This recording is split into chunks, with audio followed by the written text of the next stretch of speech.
50 बार बोले हैं अबे पढ़ाई लिखाई में ध्यान लगाओ। आइए वाइए। हेलो जी, क्या हालचाल। तो आज की इस वीडियो में हम देखने वाले हैं कि जो ESP8266 माइक्रो कंट्रोलर जो होता है, जो हम बेसिकली IoT के लिए यूज़ होता है, मतलब ये जो माइक्रो कंट्रोलर है IoT डिवाइस के लिए यूज़ होता है, जो कुछ इस तरह से दिखता है। ठीक है, सो यहाँ से इसको प्रोग्रामिंग करने होते हैं, जो कि बेसिकली हम जैसे ऑर्डिनो में एक स्पेशल जो USB आता है उससे हम उसमें प्रोग्रामिंग इंस्टॉल कर सकते हैं। लेकिन जो ये जो होता है ना, मतलब ESP8266, इसमें हम सिंपली जो हमारा नॉर्मल मोबाइल का जो चार्जर होता है उससे हम जो माइक्रो USB होता है उसी से हम इसमें प्रोग्रामिंग कर सकते हैं बहुत इजीली। देन इसके बाद जो ये ESP82 होता है इसका हम क्यों यूज़ करते हैं, मतलब इसके एडवांटेजेस क्या है, डिसएडवांटेजेस क्या है, ये हम आज की इस वीडियो में देखने वाले हैं। एंड इसके मतलब इस पर बेस्ड हम कुछ प्रोजेक्ट्स भी देखने वाले हैं कि हम कैसे इस पे बेस्ड मतलब प्रोजेक्ट डिज़ाइन कर सकते हैं।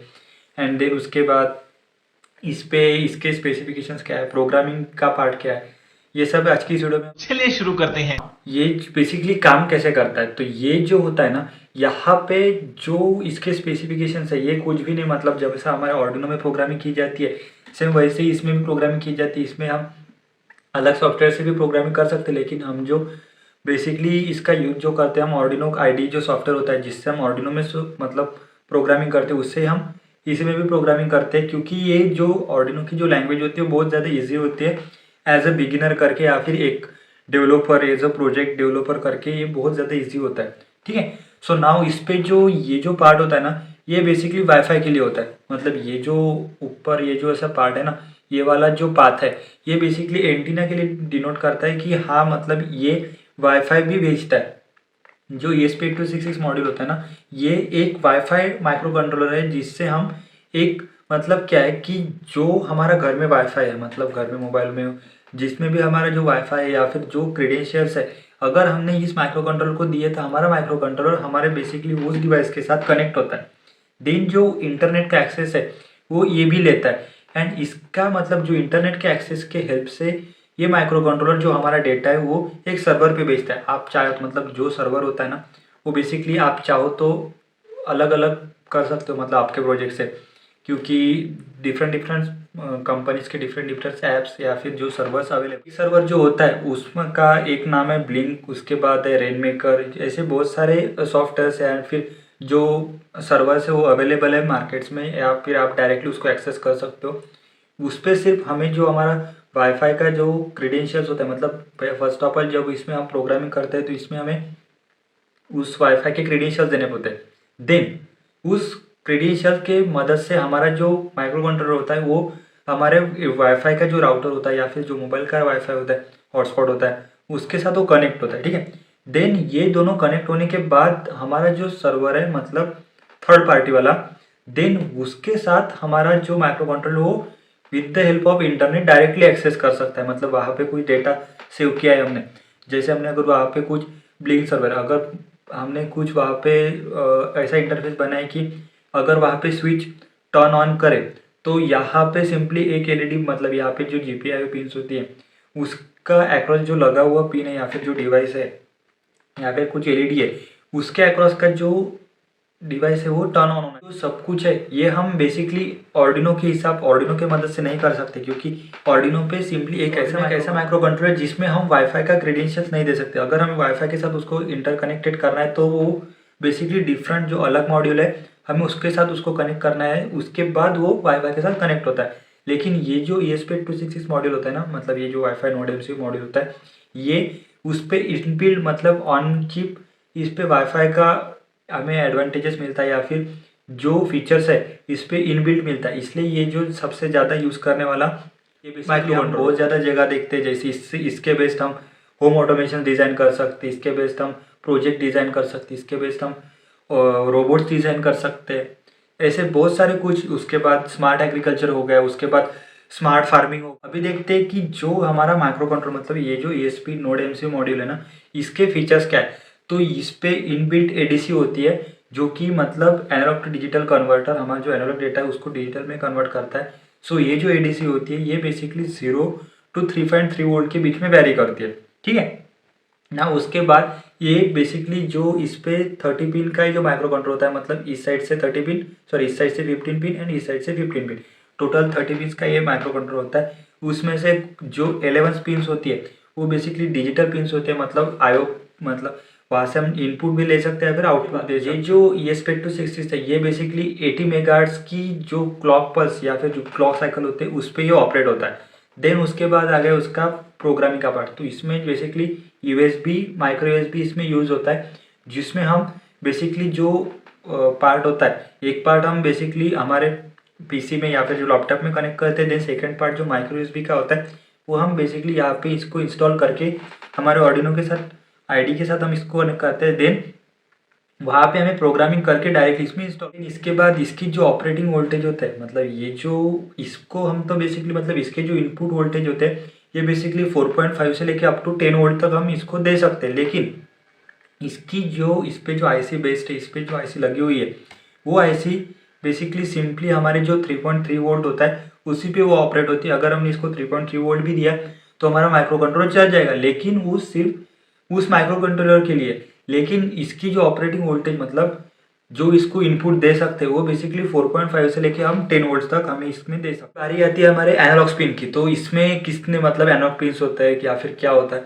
तो इसमें सिंपली इसका जो डिसएडवांटेज एक ही है कि इसमें सिर्फ एक एनालॉग पिन्स मिलती है जिसमें हम सिर्फ इसको इनपुट दे सकते हैं, ना कि अगर हमने उसमें मतलब आउटपुट लेना है तो हमें बेसिकली जो PWM पिन होती है वो जो GPIO पिन पे जो PWM पिन बेस्ड होती है वो हम यूज़ करके हमारा जो एनालॉग जो हमें आउटपुट लेना है वो हम यूज़ कर सकते हैं। ये जो 30 पिन है इसमें से मतलब इसमें क्या काम होता है या फिर कैसे काम होता है। सो इसमें से आउट ऑफ 30 पिन्स कुछ पिन ADC होती है, कुछ कंट्रोल की पिन्स होती है, कुछ I2C पिन होती है, कुछ SPI मतलब सीरियल इंटरफेस के लिए काम होती है, कुछ एंटीना के लिए काम होती है, कुछ SD कार्ड के लिए काम होती है। मतलब जो भी हमारे पर्पजेज है वो बेसिकली हर एक पर्पज़ के लिए एक पिन डिफाइन की गई। जो भी मतलब इसके जो पिन डायग्राम या फिर जो इसके पिन स्पेसिफिकेशंस है उसकी जो एक फोटोज होगा वो आपको यहाँ पर आगे पीछे कहीं ना कहीं ठीक है। तो वो उसका आप स्क्रीनशॉट लेके आप देख सकते हो कि बेसिकली कौन से पिन पे कौन सा GPIO पिन या फिर कौन से पावर पिन है,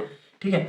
देन इसके बाद हम जब इस माइक्रो कंट्रोलर को हम किसी भी प्रोजेक्ट के साथ इंस्टॉल करते हैं तो हमें इस ध्यान का मतलब इसका ध्यान रखना होता है कि इसके साथ जब हम कोई भी वाईफाई कनेक्ट करते हैं तो उसको स्पीड हो, क्योंकि अगर उसके साथ स्पीड नहीं रही तो बेसिकली हमारा जो माइक्रो कंट्रोलर प्रोसेस नहीं कर पाएगा एंड प्रोसेस करके हमारा डेटा सर्वर को नहीं भेज पाएगा। ये जो माइक्रो कंट्रोलर है बेसिकली वाईफाई पे ही बेस्ड होता है, क्योंकि इसको अगर इंटरनेट एक्सेस दिया तो ही ये इंटरनेट के साथ मतलब इसका यूज़ होता है या फिर नहीं।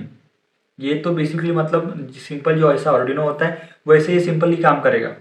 अगर इसके साथ इंटरनेट का एक्सेस नहीं रहा या फिर इसको वाईफाई की क्रेडेंशियल्स नहीं मिले। अभी देखते हैं कि इसके ऊपर जो ये 2 स्विचेस होते हैं ना ये क्या काम के होते हैं। मतलब ये जो प्रेस स्विच होते हैं तो इसमें एक बेसिकली एक फ्लैश के लिए होते हैं, मतलब जो इसमें जो इंस्टॉल्ड मेमोरी है मतलब फ्लैश मेमोरी, ठीक है। सो उसको इरेज करने के लिए एक फ्लैश मतलब इरेज तो नहीं हो सकता, लेकिन इसको रिस्टार्ट करने के लिए एक यहाँ पे स्विच दिया होता है जो कि फ्लैश मेमोरी को रिस्टार्ट करता है, ठीक है।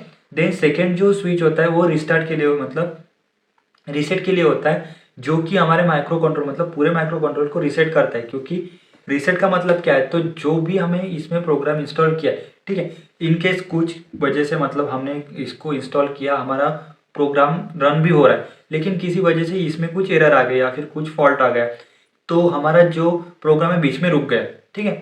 तो उस केस में क्या होता है कि माइक्रो कंट्रोल हमारा हैंग हो जाता है या फिर कुछ स्पेसिफिकेशन को या फिर कुछ डिले लेता है, वो सब कुछ फिर से जो एरर है फाइंड आउट करने के लिए। तो अगर हमें ऐसा कुछ दिखा कि हाँ हमारा माइक्रो कंट्रोलर कुछ दिक्कत जा रहा है या फिर कुछ प्रॉब्लम्स जा रहे हैं उसको, तो उस केस में हम बेसिकली रीसेट स्विच करके मतलब प्रेस करके हम बेसिकली जो भी हमारा इसमें प्रोग्राम है वो बेसिकली स्टार्ट से फिर से रन कर सकते। तो इसकी फ्लैश मेमोरी होती है, उसका तो बेसिकली यूज़ एक ही होता है कि जो भी इसमें फ्लैश में मतलब जो फ्लैश मेमोरी में इसमें डेटा सेव है वो बेसिकली रीसेट करने के लिए इसमें जो फ्लैश मेमोरी का जो स्विच होता है वो ये जो होता है ना ये बेसिकली 5 मतलब जो ये एक वोल्टेज रेगुलेटर है जो कि बेसिकली 3.3 वोल्ट में कन्वर्ट करता है। अगर हमने इसको 5 वोल्ट दिए, 6 वोल्ट दिए, 8 वोल्ट दिए, अप टू 10 वोल्ट, 10 वोल्ट से ज़्यादा हम इसको नहीं दे सकते। अगर इसको 10 वोल्ट से ज़्यादा दिए तो देयर में भी चांसेस कि हमारा जो माइक्रो कंट्रोलर है ये डैमेज हो सकता है या फिर जो इसकी प्रोसेसिंग पावर है अगर एक भी इसका रजिस्टर या फिर एक भी इसका कंपोनेंट ख़राब हुआ या फिर डैमेज हुआ तो इसमें हमें तो मतलब एज अ बिगिनर या फिर एज अ स्टूडेंट करके तो ये बहुत ज़्यादा डिफिकल्ट हो जाएगा कि कुछ भी इसका मतलब एरर क्या है फाइंड आउट करने में। इसलिए इसको तो बेसिकली 4.5 से लेकर 10 वोल्ट्स में हमें इसको वोल्टेज देना होता है जो कि इनपुट वोल्टेज होता है। देन उस वोल्टेज को ये बेसिकली ये जो आईसी होती है ना ये बेसिकली उस जो भी हम वोल्टेज देते हैं उसको बेसिकली 3.3 वोल्ट्स में उसको कन्वर्ट करता है। देन हमारे जो आईसी होती है मतलब इस पे जो बेस्ड होती है जिसमें हम प्रोग्राम इंस्टॉल करते हैं फ्लैश मेमोरी जो भी इसका कंट्रोलर आईसी होता है उसको वो देता है, क्योंकि कंट्रोलर आईसी जो होती है इसमें एसएमडी आईसी होती है जो कि कुछ यहाँ पर लगी हुई है, ठीक है। सो इसमें इसको बेसिकली 3.3 वोल्ट ही चाहिए होता है, इसलिए ये आईसी यहाँ पे लगी होती है फॉर सेफ्टी। आज की इस वीडियो में बेसिकली हमने देखा कि जो ESP8266 नोड एमसी मॉड्यूल होता है इसके फीचर्स क्या है, इसके स्पेसिफिकेशंस क्या है, इस पे जो पिन्स है इस पे इसका पिन्स का यूज़ क्या होता है, ठीक है। सो ये जो माइक्रो कंट्रोलर है इस पे बेस्ड हम आगे आने वाले वीडियोस में हम देखने वाले हैं कि कैसे होम ऑटोमेशन सिस्टम कैसे इस पे रोबोट्स बेस्ड हम बना सकते हैं, या फिर इससे हम एक सेंसर का इंटरफेस करके हम कैसे सर्वर के साथ इसका इंटरफेस कर सकते हैं, सर्वर पे कैसे डेटा ले जा सकते हैं। मतलब जो भी IoT मतलब जो बोलते हैं ना कि इंटरनेट ऑफ थिंग, इसका बेसिकली हम हमारे इलेक्ट्रॉनिक्स में या फिर जो भी हमारे प्रोजेक्ट्स डिज़ाइन करते हैं उसमें हम कैसे एज अ IoT हम इंस्टॉल कर सकते हैं, इस पर मतलब एम्बेडेड कर सकते हैं, वो हम देखने वाले आगे वाले वीडियोज़ में।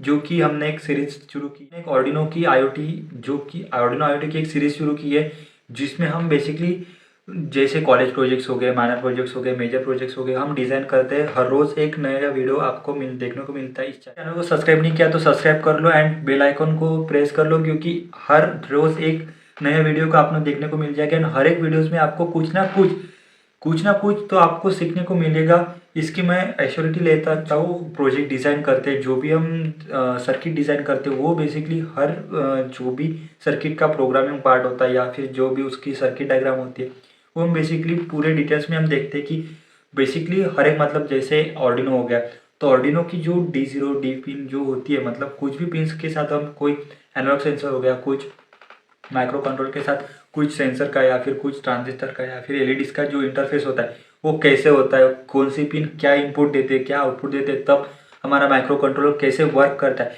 यह हम हर एक चीज़ डिटेल में देखते हैं इस चैनल पर। तो अभी तक आपने इस चैनल को सब्सक्राइब नहीं किया तो सब्सक्राइब कर लो, लाइक कर लो इस वीडियो को एंड अपने दोस्तों के साथ शेयर करो।